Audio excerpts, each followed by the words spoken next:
Alors, salut à tous, Mohamed Sissoko. En tant qu'entrepreneur, quel que soit où tu es, hein, mais il y a des endroits où c'est encore mieux que d'autres endroits. Un des trucs, enfin, un des fléaux auxquels tu es exposé, c'est le vol. Le vol dans ton entreprise, le vol dans ton business, le vol sur ton chantier, le vol dans ce que tu es en train de réaliser. Et ce truc-là, c'est vraiment sérieux parce que le vol même en tant que tel, là, c'est quelque chose même qui n'est pas bien. Tout le monde le sait. Donc quand tu voles quelqu'un, en réalité, tu es en train de le tuer en fait. Mais en réalité, qu'est-ce qui explique que les gens, surtout en Afrique, lorsqu'ils travaillent pour quelqu'un, ou lorsqu'ils sont dans un poste où il y a de l'argent, ou lorsqu'ils ont la confiance de quelqu'un, qu'est-ce qui explique le fait que les gens veulent te voler? C'est un truc qui me fatigue en réalité. Et bizarrement, ces mêmes personnes qui sont dans des postes où quand elles sont en Afrique, elles volent. Tu prends ces personnes, tu les amènes dans un pays, comme en Europe par exemple, ces personnes-là soit arrêtent de voler, ou ces personnes volent moins. Récemment, j'ai vu quelques investisseurs qui racontent leur histoire. Nous tous, on a vécu ces zones d'une façon ou d'une autre. Il y a un comme ça qui est bien connu qui s'appelle l'investisseur africain, qui a une compagnie de transport de marchandises au Kenya qu'on appelle EasyBox. Il était victime d'un vol de 30 000 dollars, autour de 20 millions de francs. Et j'ai aussi vu la dernière fois un industriel camerounais sur la chaîne sur une chaîne qu'on appelle Argent Livre. Le gars, bon, j'ai oublié son nom, lui aussi, il parlait des vols. Lui, c'est un industriel, il fait les trucs de magie, les trucs de agroalimentaire. Lui aussi, il se plaignait de ce même truc-là. OK? Et il y a beaucoup d'entrepreneurs comme ça qui se plaignent. Mais qu'est-ce qui explique ça? Qu'est-ce qui peut expliquer que quelqu'un va venir dans une société qui lui donne un salaire, qui lui permet d'avoir une certaine dignité, et lui, dans sa tête-là, il veut voler. Lui, dans sa tête-là, il veut mettre la société dans les problèmes. Et en mettant la société dans ces problèmes-là, il y a d'autres personnes qui vont plus s'en sortir. Ça, c'est une malédiction. Si ton action fait que d'autres personnes vont être à la rue, ça veut dire que d'autres familles ne vont pas manger, c'est que tu es un sorcier, tu es un criminel. Mais qu'est-ce qui peut expliquer ça? Surtout en Afrique. Moi, voilà ce à quoi j'ai pensé, hein. Je me dis, si les gens en Afrique volent beaucoup dans le business des autres, c'est dû au fait, pour moi, hein, au fait que d'abord, autour de nous, là, tellement les gens volent que tout le monde se dit c'est normal de voler. Donc, il n'y a même pas de honte d'en voler. C'est ce qui peut expliquer, tu vas voir quelqu'un, on va lui donner un poste de responsabilité, et les gens vont lui dire, mon frère, toi, tu es là-bas, avant de quitter, il faut t'arranger, tu as construit, hein. Il faut t'arranger, tu vois. Donc, c'est un peu comme si, dans la psychologie des gens, voler, c'est normal. Si on t'a mis que... Donc, c'est-à-dire que les gens, c'est l'effet, comme un effet de mode. Comme telle personne, on l'a mis dans tel poste, on voit qu'il gagne un salaire de 200 000, mais c'est lui l'antenne, où il gagne un salaire de, disons, 1 million. Mais c'est lui, en une année, 2 années, l'antenne de construire un immeuble.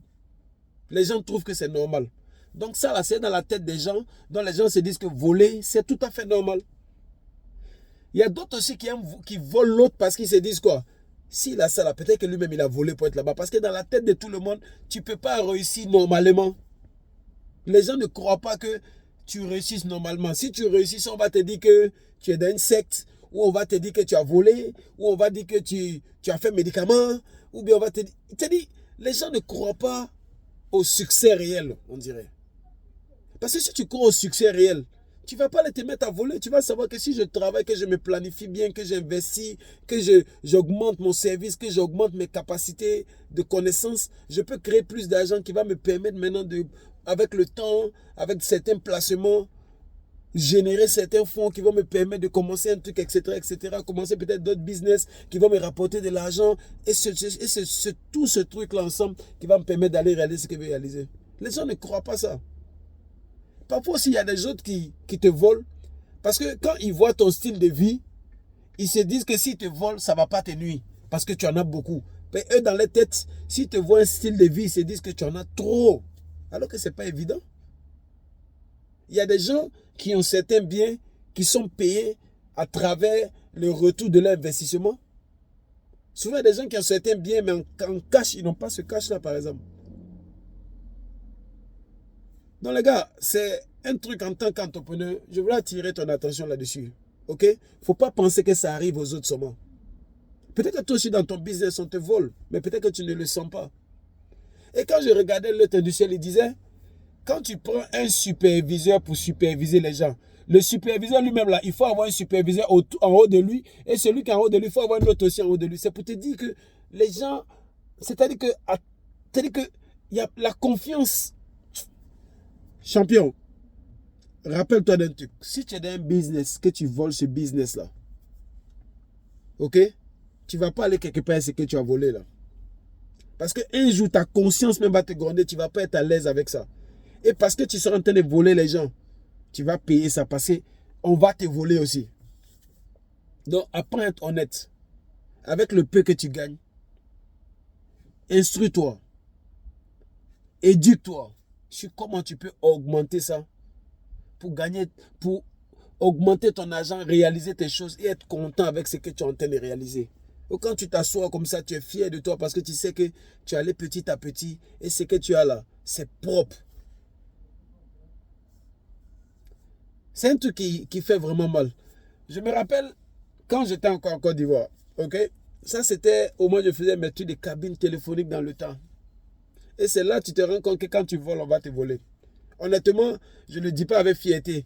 Mais quand j'avais des cabines dans ce temps-là, je faisais, voilà, c'est-à-dire que j'arrivais à avoir des lignes de façon pas honnête. Et ceux qui travaillaient pour moi, les gens me volaient. Il y a un même qui me volait et puis il partait faire tontine. Et son erreur, c'est qu'il allait faire tontine avec quelqu'un que je connais qui m'a dit, écoute, telle personne fait tontine chez moi, hein. Il fait tous les jours tel montant. Donc il lui a dit qu'il n'y a pas de problème. Et le gars, je lui ai dit, écoute, pendant 3-4 jours, tu ne vas pas travailler, il ne pouvait plus payer tontine là. Ok, lui et moi, quand on parle aujourd'hui, on rit de ça. Ok, mais quand je regarde, t'as dit que dans le miroir, est-ce que je peux me plaindre? Parce que lui-même, il travaillait pour moi, les cabines qu'il gérait, moi-même, je ne payais pas les factures. Donc, si on me vole, est-ce que je peux me plaindre? Mais peut-être qu'aujourd'hui, j'ai une autre approche parce que j'ai compris beaucoup de choses. J'ai compris que seul le travail paye, par exemple. Et j'ai compris qu'en réalité, quand je faisais des trucs frauduleux, ce n'est pas parce que je voulais le faire. Mais peut-être que c'était le système où j'étais. Mais dans ce même système, il y a des gens qui étaient honnêtes, qui jusqu'à aujourd'hui continuent l'activité. Parce que tout ce que j'ai pu bâtir dans cette période de choses, j'ai perdu tout ça. Je l'ai tout perdu. Les cabines téléphoniques ne sont plus là. J'avais un cybercafé qui est chosé. L'activité, à un moment donné, a pris un plomb qui a fait qu'il devait quitter même le pays pour venir me retrouver ici et puis commencer tout à zéro. Mais si peut-être que dans ce temps, j'étais honnête, je faisais les choses honnêtement, peut-être que j'étais à un autre niveau, qui sait. Donc, c'est quelque chose que je voulais faire. En même temps, c'est en même temps un mea culpa, c'est en même temps une prise de conscience. Ok? Donc, je voulais partager que chacun tire ce qu'il veut tirer de ça et que chacun fasse le jugement qu'il veut faire. Mais voler, ça ne va pas t'amener quelque part. Mais quand ton argent est propre, quand tu gagnes ton argent proprement, tu vis plus à l'aise, tu vis plus relax. Et puis, les choses sont encore mieux. Ok? Mohamed Sissoko, jusqu'à la prochaine vidéo. On est ensemble.